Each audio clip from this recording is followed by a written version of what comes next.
Romeo picture தயாரிக்கக்கூடிய ஒரு திரைப்படத்தில் விக்ரம் பிரபு அவர்கள் நடிப்பதாக தகவல்கள் வெளியாகி இருக்கின்றன. இது குறித்தான ஒரு காணொலியாக அந்த காணொலி இருக்கும். நீங்கள் நம்ம தொலைவலிக்கு வருவது புதியதென்றால் மறக்காம நம்ம சேனலை சப்ஸ்கிரைப் செய்து வைத்துக் கொள்ளுங்கள். பெல் பட்டனை அழுத்துங்கள். வாருங்கள் காணொலிக்குள் செல்லலாம். ரோமியோ பிக்சர் நிறுவனத்தின் தயாரிப்பில் நடிகர் விக்ரம் பிரபு நடிக்கும் புதிய திரைப்படம் குறித்து அதிகாரப்பூர்வ தகவல்கள் அண்மையில் வெளியாகி உள்ளன. படத்தின் முக்கிய விவரங்கள் என்ன என்பது குறித்து பார்ப்போம். விக்ரம் பிரபு 26வது திரைப்படமாக இது இருக்கின்றது.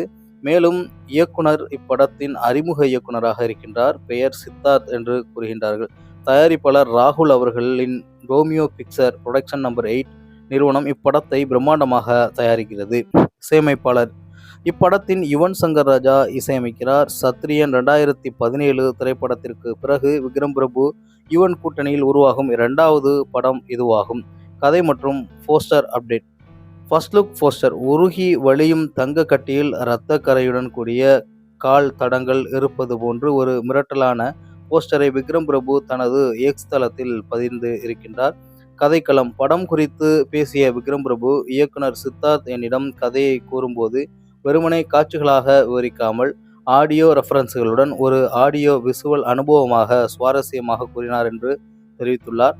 திரையரங்கம் அனுபவமிக்க முக்கியத்துவம் வாய்ந்த இந்த ஒரு புதுமையான கதையாக அவர் கூறும் பொழுது இருந்தது என்று தன்னுடைய அனுபவத்தை விக்ரம் பிரபு அவர்கள் தனியார் தொலைக்காட்சிகளுக்கு பகிர்ந்திருக்கின்றார்.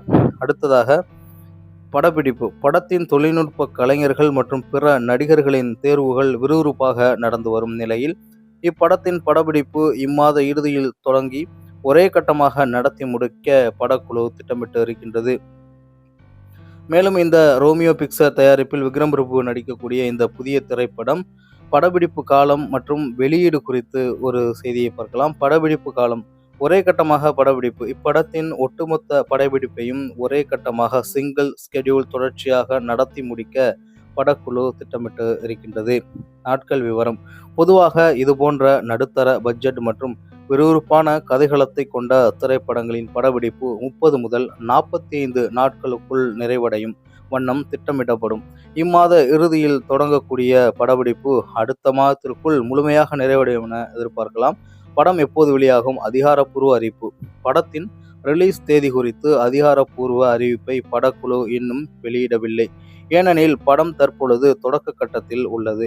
படப்பிடிப்பு ஒரே கட்டமாக முடிவடைந்ததும் எடிட்டிங் மற்றும் யுவசங்கர் ராஜா அவர்களுடைய இசை போன்ற பிந்தைய தயாரிப்பு பணிகள் விறுவிறுப்பாக நடைபெறும். எனவே இப்படம் 2026ஆம் ஆண்டு இறுதிக்குள் அல்லது 2027ஆம் ஆண்டின் தொடக்க காலகட்டங்களில் திரையரங்குகளில் வெளியாகும் என்று அனைவராலும் எதிர்பார்க்கப்படுகின்றது.